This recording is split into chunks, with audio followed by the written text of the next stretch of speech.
Boa noite, meus irmãos. Graça e paz da parte do nosso Senhor Jesus. Amém? Que bênção estarmos juntos nessa noite para adorar o nome do Senhor, para caminharmos em unidade, crescermos juntos, sermos edificados pela palavra. Que momento precioso é quando nós estamos juntos com a mesma intenção, estarmos na presença do Deus vivo.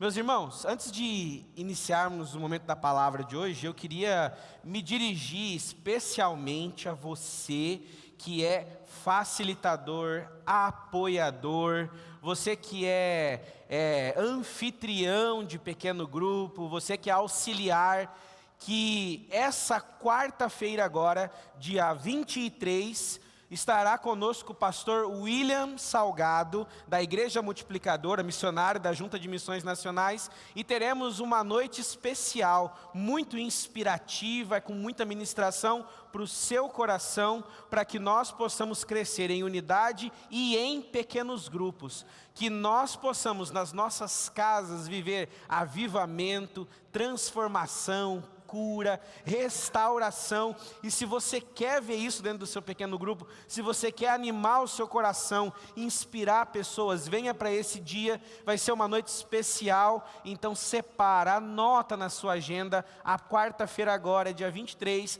às 7h30, lá no templo, pastor William Salgado estará conosco, vai ser uma noite abençoada. Posso ouvir um glória a Deus aí, de você? Amém? Viveremos muito de Deus nos nossos pequenos grupos. Amém, igreja? Aleluia! Abra a sua Bíblia em 2 textos, por gentileza. O primeiro deles está no capítulo 14 do Evangelho de João, o primeiro versículo apenas. E o segundo texto é Mateus 7, versículos de 21 a 23. E você vai abrir esses 2 textos aí na sua Bíblia e vai deixar ele guardadinho, reserva, como o pessoal fala quando tem receita, né? Reserva, que a gente já vai usar esses 2 textos que aí estão. João capítulo 14, verso 1 e Mateus 7, versos 21 a 23. Amém? Todo mundo conseguiu marcar aí, aquela Bíblia que tem um fiozinho, já dá para marcar 2, coloca aí você que é nosso visitante, coloca seu cartão da sala VIP ali para marcar a página, reservando essas 2 porções da palavra. O tema da mensagem de hoje é a incerteza e a falsa certeza. Eu já vou começar como bom pastor batista, pedindo para você repetir comigo, a incerteza. Que lindo ouvir vocês juntinhos assim. Meus irmãos, se você já passou por algum momento na sua vida onde você teve que tomar uma decisão, entrar em uma nova etapa, passar por algum processo na sua vida que mudaria a sua carreira, seus relacionamentos, de alguma forma, você passou por uma experiência de incertezas e dúvidas. Quem aqui já fez, e levante a mão por gentileza, alguma entrevista de emprego ou concurso? Por gentileza, levanta a mão. Glória a Deus, né? Uma igreja trabalhadora, em nome de Jesus. Me deu medo de pensar, né? Imagina se os homens não levantam a mão. Se você já passou por isso, durante um processo seletivo, você também ficou muito em dúvida se as coisas dariam certo, se as oportunidades se abririam diante de você, se as oportunidades funcionariam, se você estava seguro de que as coisas funcionariam muito bem. Se você já fez um concurso, você também já ficou preocupado, por exemplo, se outras pessoas também vão ir tão bem quanto você.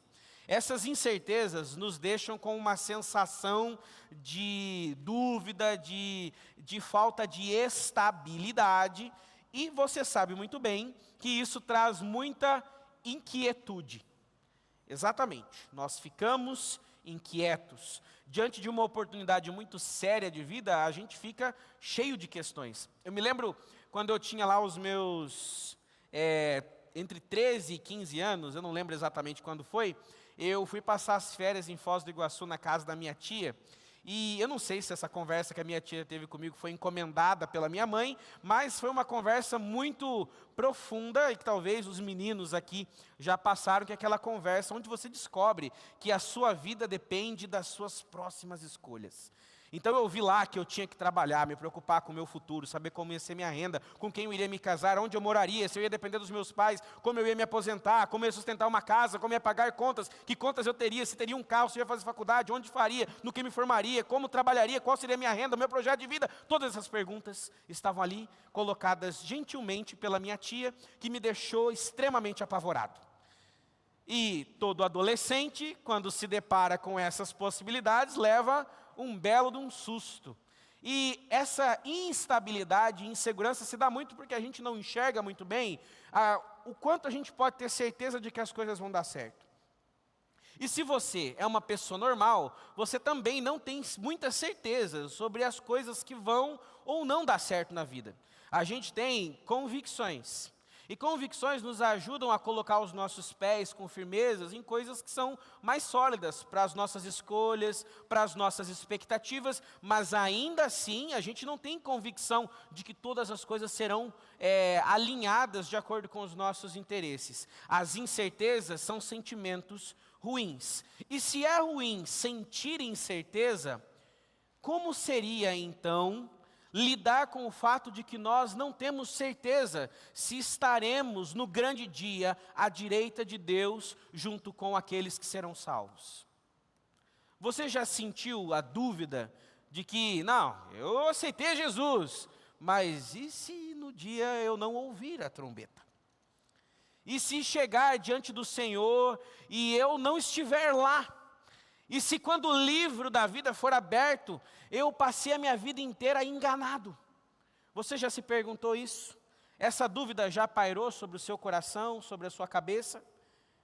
Bom, uma das perguntas-chave do evangelismo é: se hoje você chegasse diante do Senhor no céu, e Jesus em pessoa lhe perguntasse, por que eu deveria deixar você entrar no meu céu? O que você diria? Para muitos de nós que passaram pelo discipulado e pela classe de batismo aqui na Memorial, a resposta é óbvia. Mas quantos de nós temos plena convicção de que a nossa vida está realmente guardada em Cristo Jesus? Essa pergunta, para muitas pessoas, pode parecer de resposta óbvia, mas eu já me deparei com crentes maduros, incertos sobre seu futuro, ou então indignados pela convicção de outros. Como você pode ter plena certeza de que você está salvo? Sendo que você é pecador, eu sei, eu conheço o seu pecado.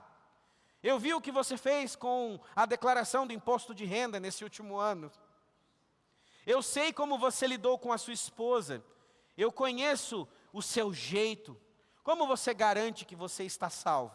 Para muitas pessoas, o relacionamento com Deus também está diante de uma profunda incerteza. E talvez, hoje, você olhando para a sua biografia, você olha para ela, e quando chega às suas notas de rodapé, você enxerga que existem questões ali. Pecados que estão, inseguranças que também foram anotadas, e todos os questionamentos que envolvem essa questão.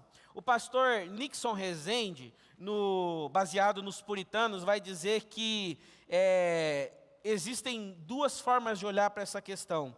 Nós podemos ter uma incerteza que parte de razões relacionadas a nós mesmos e a nossa identidade, e coisas relacionadas ao próprio Deus, como se Deus também colocasse em nós dúvidas a respeito da nossa convicção de fé. Eu acredito que hoje é o momento de nós trabalharmos a segunda opção, que diz respeito mais à nossa dinâmica de vida. Então hoje falaremos primeiramente sobre 4 razões principais pelas quais você e eu podemos ter incerteza. Por que incerteza? Bom, a primeira delas é a razão do pecado. Se estamos em falta, naturalmente nos sentimos menos dignos, nos sentimos distantes do Senhor, e isso a palavra mesmo já nos garante. Todos pecaram e separados estão da glória de Deus. Todos pecaram. Então, se o pecado nos separa, um dos frutos da salvação é a santificação. O crente caminha em santidade. Não falei nada de novo para você nessa noite. Pois bem, se a santificação é o que se espera de nós, alguém que vive uma vida de pecados não pode ter certeza da sua salvação. Pense comigo, você está em um relacionamento sério, mas vive escondendo coisas, traindo, mentindo. Você realmente se sente seguro e em paz nesse relacionamento? Você acha que esse relacionamento está sólido? Se você carrega com você vírgulas sobre a confiança dentro da relação? Se existem essas inseguranças da nossa parte, quem dirá então quando nós pecamos? O pecado para o crente verdadeiro é uma exceção, mas não uma regra. Ele traz nuvens escuras e dúvidas sobre quem nós somos em Deus. Davi, no Salmo de número 51, ao confessar o pecado, não pede a salvação de volta, mas a alegria da salvação, porque ele queria a certeza restaurada. A coisa que o pecado faz é nos colocar em dúvida sobre o quanto nós de fato entregamos a vida para Jesus. Porque se nós mantemos os pecados guardados ali, quem disse que nós entregamos verdadeiramente a nossa vida para Jesus? Como podemos ter convicção de que estamos guardados nele, se nós nem temos certeza que nós entregamos para ele guardar alguma coisa? O pecado é uma marca da incerteza. Quando nós preservamos os pecados ocultos, as falhas escondidas, o caráter dúbio, nós estamos cultivando uma fé de incertezas. Mas as coisas não param aí. Tenta pensar pela seguinte perspectiva. Pensa naquele amigo que vive falando que quer passar de ano, mas não estuda. Naquela pessoa que quer ficar rica com a empresa, mas também não faz os investimentos pertinentes. E depois fica nervoso porque as coisas não estão fluindo do jeito que tinha expectativa. Ele não tem certeza de que vai passar porque as suas ações não condizem com o seu objetivo de vida. Da mesma forma, se nós vivemos ciclos de pecados não confessados, a alegria e a certeza da nossa salvação começa a ser comprometida. Se você se sente inseguro, examine o seu coração. Há pecados que você tem escondido? Existem áreas obscuras dentro do seu coração? Se a sua intimidade fosse exposta, você se sentiria honrado ou humilhado? Como você lidaria com os seus pecados sendo comunicados? O autoexame é uma excelente forma de nós enxergarmos se temos ou não convicção em Deus para abandonar o pecado. Por outro lado, existe uma outra questão também, a negligência. A negligência também traz insegurança sobre a nossa salvação, porque é quando nós negligenciamos as disciplinas espirituais que nós fragilizamos as nossas convicções. É deixando a palavra de lado que nós deixamos de entender qual é a vontade de Deus para a nossa vida. E aí nós passamos a basear a nossa fé em opiniões e em experiências de outras pessoas. Então, a minha experiência com Deus é o filé mignon da palavra que o pastor explica para mim no domingo. A minha experiência com Deus, o meu entendimento sobre quem é Deus é através daquela linda canção. Quando nós não temos tempo com a palavra, com aquilo que nos aponta quem Deus é e quem nós somos, estamos longe. E quando estamos longe, nossas convicções também são abaladas. Nós também fragilizamos a nossa convicção de fé, negligenciando a oração. Quando nós não temos uma rotina de confiança em Deus. Anote para você no seu coração. Oração é um exercício de fé. Você precisa crer de forma convicta de que você não está falando sozinho. De que alguém o escuta. De que alguém consegue discernir os seus lamúrios, tristezas, pesares, lágrimas, queixas, iras e blasfêmias e consegue traduzir isso como um pedido de socorro. Quem tem fé, ora. Quando nós negligenciamos a oração, também negligenciamos as nossas convicções de fé. Nós não nos relacionamos com aquilo que nós cremos. Crente precisa conhecer a palavra e precisa orar, mas também podemos negligenciar outra coisa, viver a parte da comunhão. Quando nós não estamos expostos a conviver com outras pessoas e sermos afiados no convívio, nós nos tornamos mais frágeis ao processo. Então, as nossas convicções não são testadas. Nós não somos fortalecidos e edificados. O tempo em comunhão nos faz enxergar, pelo bom e pelo mau exemplo, como nós podemos ser melhores. É por isso que nós precisamos partilhar a vida uns com os outros. É por isso que nós ceiamos. A mesa do Senhor não é apenas um memorial, mas é um exercício de comunidade. Nós estamos juntos na mesma aliança. Quando nós negligenciamos a vida em comunidade, a oração e a palavra, as nossas convicções se esvaem.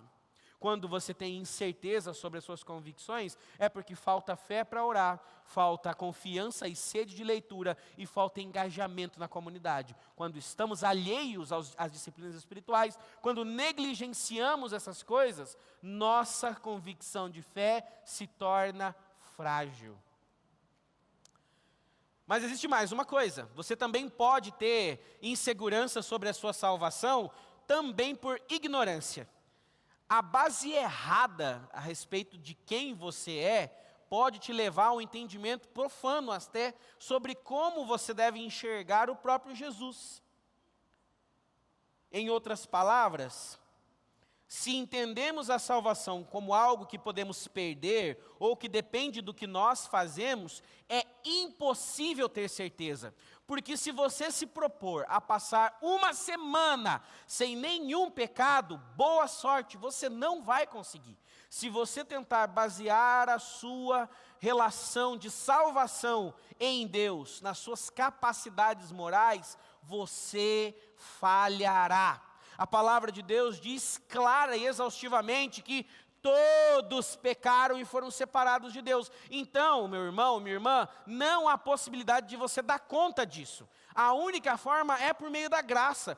Então, quando nós entendemos errado o que nos salva, nós vivemos na incerteza. Porque daí eu não entendo que eu fui salvo pela graça em Cristo Jesus. Eu sou salvo pelo meu exercício de permanência, ou pela minha cabeça dura, ou pela minha insistência, ou pela minha falta de opção. Eu vou à igreja porque eu não sou uma pessoa insegura e eu não ia conseguir estar em ambientes onde a minha moral seria testada. Eu não conseguiria estar numa balada, eu não conseguiria estar num ambiente onde as minhas honestidades seriam provadas, então a igreja se torna um ambiente muito conveniente para mim. Então, quando nós enxergamos a salvação pela perspectiva errada, pela ignorância de quem nos salva e por quê e como, nós estamos perdidos. É por isso que a palavra do Senhor vai nos dizer lá no capítulo 2, versos 8, 9 e 10 de Efésios, vai dizer o seguinte: pela graça vocês são salvos por meio da fé, e isso é dom de Deus para que ninguém se glorie. O que o texto está nos dizendo é que nós somos salvos por graça. E se nós somos salvos por causa de Deus e não por nossa causa, as nossas convicções se tornam muito mais sólidas, porque Deus não muda. Sim ou não? Amém. Quer ver um exemplo prático? Se você está construindo uma casa e a base dela é fraca, você vai viver preocupado se ela vai desabar ou não. Mas se a base dela é sólida, você tem paz. Nossa certeza se fundamenta na rocha sólida da palavra de Deus e na obra completa de Jesus Cristo. Se a sua teologia está incorreta, o seu conhecimento sobre Deus também é incorreto e isso levará você a ter incerteza. Será que eu estou em Deus realmente? É porque nós não conhecemos as bases corretas. Então, nós podemos lidar com como ter uma falsa certeza. Por outro lado, esse já é outro tipo de convicção. Se em um momento nós podemos ter uma fé frágil e uma convicção vacilante, por outro lado, você e eu também podemos ter uma falsa certeza de que somos salvos. E quais são as marcas disso daí? Mateus, capítulo de número 7, versículos de 21 a 23. Abra sua Bíblia, por gentileza. Mateus 7, de 21 a 23.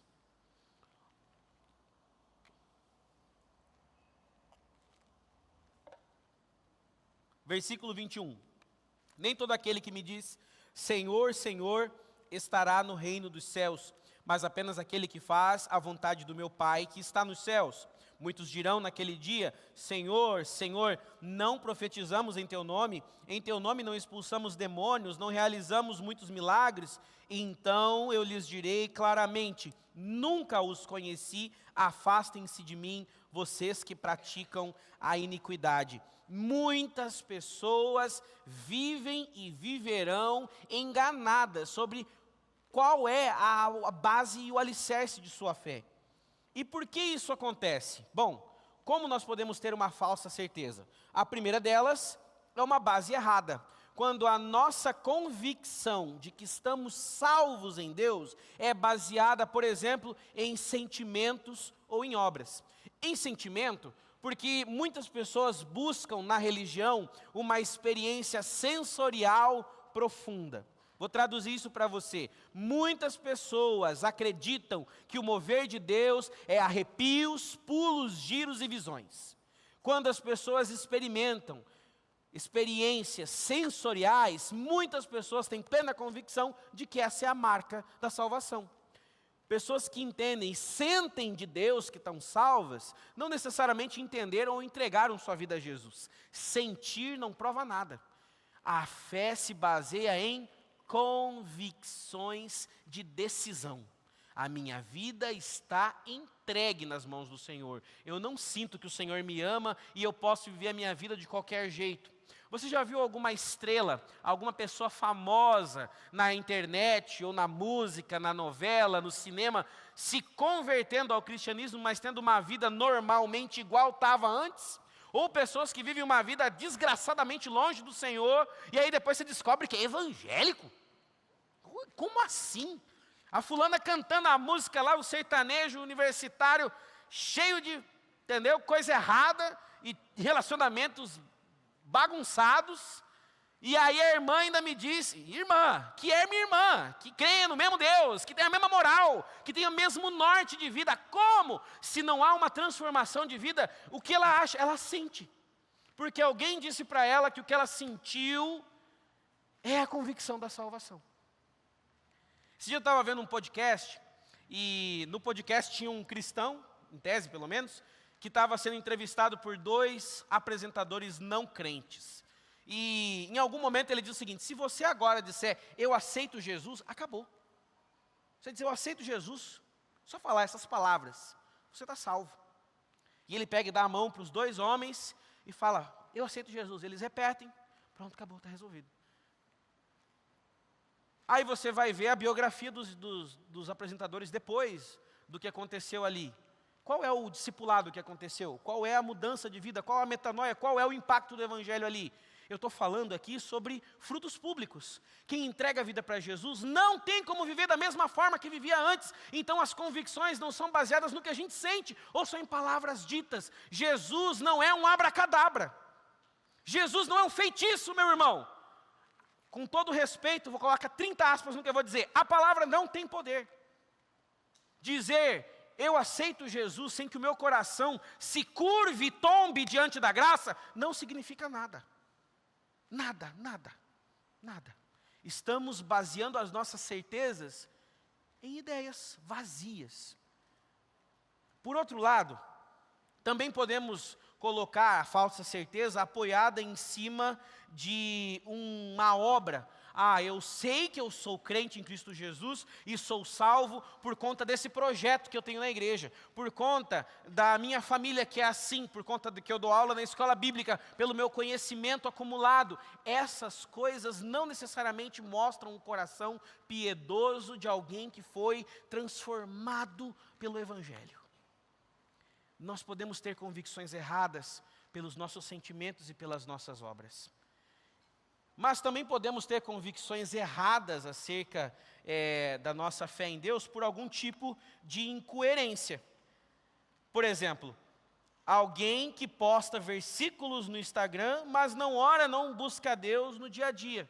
Alguém que fala que é o cristão, aquela pessoa que, se você perguntar numa pesquisa de Ibope, ela vai dizer, sou cristão e evangélico. Mas isso não necessariamente gera uma vida de devoção. Não há oração, não há leitura da Bíblia, não há quebrantamento, não há vida em comunidade, não há serviço, não há comprometimento, não há entrega real. Quando há uma incoerência entre o que é dito e o que é vivido, nós temos aqui uma certeza falsa.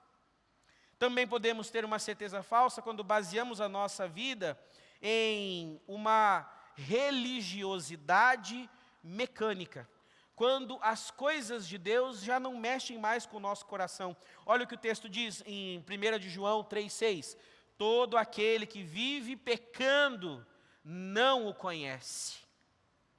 Quando nós seguimos como crentes em Cristo Jesus e mantemos a mesma vida de que nós viveríamos sem Ele, nós estamos vivendo apenas uma religiosidade. Estar envolvido na igreja não pressupõe vida sadia com Deus. Por isso, muitas pessoas têm uma convicção errada de que são salvas. Eu me lembro que na época do seminário, eu descobri que tinha um rapaz que estava ali conosco, que entregou a vida para Jesus no seminário. Tá certo que o pessoal usou aqui, seminarista nem é crente, né? Mas eu acho que é demais. Brincadeiras à parte, como alguém pode avançar tanto na vida religiosa sem ter tido um encontro profundo e verdadeiro com o Senhor Jesus? Também me lembro de uma outra informação que eu vi de um missionário que veio aqui na nossa igreja uma vez, e ele servia no Canadá. Ele disse o seguinte, que existe um mercado de pastoreio de igrejas, em que algumas igrejas especificam que o pastor que vai passar pelo processo de sucessão ministerial deva ser teólogo e cristão não ateu. Parece bizarro, né? Imagina que a gente vai chamar um pastor para cuidar da igreja e a gente tem que especificar que ele não pode ser ateu. Quando as coisas da religião são mais importantes do que a devoção do coração, nós estamos convictos de algo que não existe. Estamos convictos de coisas vazias, como as letras que eu usei aqui. Cada um desses tópicos de letras que são apenas o contorno, são as aparências de coisas que nos fazem ler, mas ainda estão vazias. As falsas convicções e as incertezas são vazias. São inexistentes em seu sentido de solidez e de impacto na nossa vida.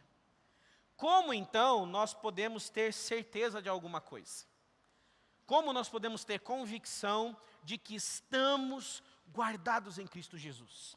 Bom, a primeira coisa é que nós precisamos enxergar o que Jesus diz como uma verdade absoluta sobre a nossa vida. João, capítulo de número 14, versículo 1, olhe na sua Bíblia. Jesus diz: não se turbe vosso coração, credes em Deus, crede também em mim. Essa é a base. Confiar em Deus, confiar em Jesus. Ele é o Deus da certeza. Ele não muda. Nós podemos ser aqueles que serão apartados no grande dia, ou aqueles que respondem: nós cremos naquele que é o pão da vida. Se nós entregamos a nossa vida ao Senhor, as nossas incertezas, elas são trocadas por convicções. A incerteza pode ser vencida com arrependimento. A incerteza sobre a sua salvação pode ser vencida com o arrependimento por conta do seu pecado, que está ali, inerte, marcando a sua vida como alguém que não frutifica. Ela pode ser vencida com a busca em disciplinas espirituais. Cada um de nós precisa caminhar com o Senhor. Você já deve ter ouvido esse exemplo inúmeras vezes por vários pregadores, mas pensa no dia que você conheceu a sua esposa, no dia que você conheceu o seu marido, minha irmã. As coisas eram tão mais emocionais e intencionais. A gente quer conhecer tudo sobre a pessoa. Queremos saber os seus gostos, as suas preferências, os lugares onde ela vai, a cor preferida, o tipo de roupa, o ambiente, se ela gosta mais de frio ou de calor, se ela gosta de cinema, de música, se ela gosta de esportes. Nós queremos saber aonde ela cresceu, quais são as coisas que fizeram parte da modelagem do seu caráter, quais são os seus pecados, qual é o seu passado. Nós queremos saber tudo sobre aquela pessoa que é importante para nós. Quem dirá do Senhor?